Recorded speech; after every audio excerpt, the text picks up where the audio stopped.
Well, Happy New Year and happy Pastor's Check-In. Um, it has been an amazing year, and we have another year in front of us.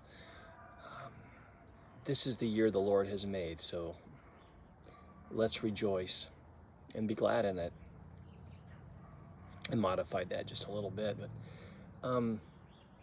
I was just thinking and reading out of Isaiah, and Isaiah, obviously, as far as a book in the Bible, it's very prophetic, lots of prophecies.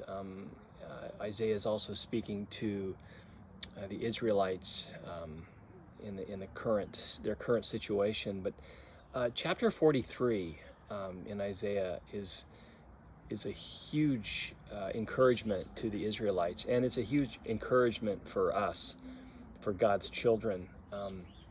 And there's just a lot of I'm not going to read the whole chapter, but there's just a tremendous amount of God's promises to the Israelites, God's promises to us to really take care of us.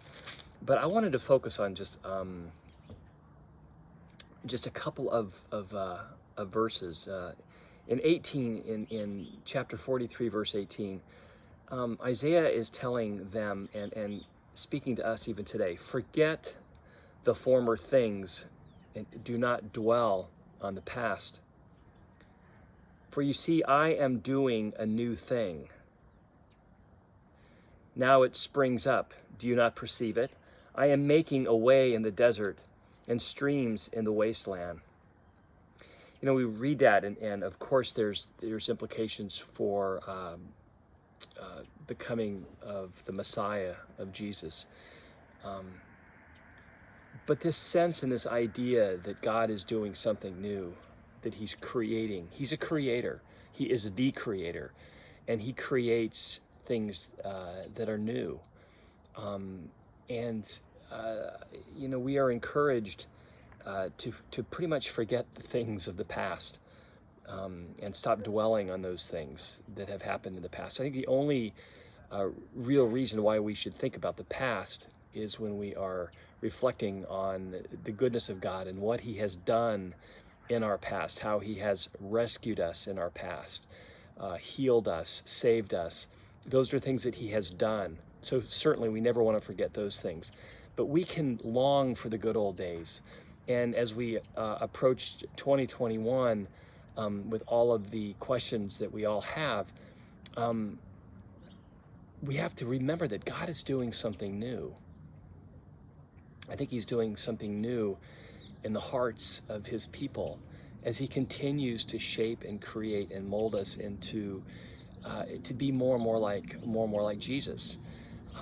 And I think that our responsibility is to allow him to have his way in our hearts, to do something new, and to trust that whatever he wants to do with us and through us and in us is a pretty good thing. And I don't think we have to worry or be fearful, but we can embrace the goodness of God as he creates something new in us in the coming year. So let's do that. Let's forget the former things. Let's do not dwell on the past, and let's see what God is going to do as he's doing something new. I'm pretty excited about that, and we need to encourage each other to hang in there and to watch what God's going to do. And anyway, it's going to be a good year, but I think that it's something that we need to choose. Let's not live in fear. God did not give us the spirit of fear and timidity, but of power and love and self-control, a sound mind. Let's ask God for the wisdom that only he can give us. Let's ask him for the peace and the joy that only he can provide. And let's move forward and watch what he does to us, to you, to me. I love you guys. We'll see you next time. Happy New Year.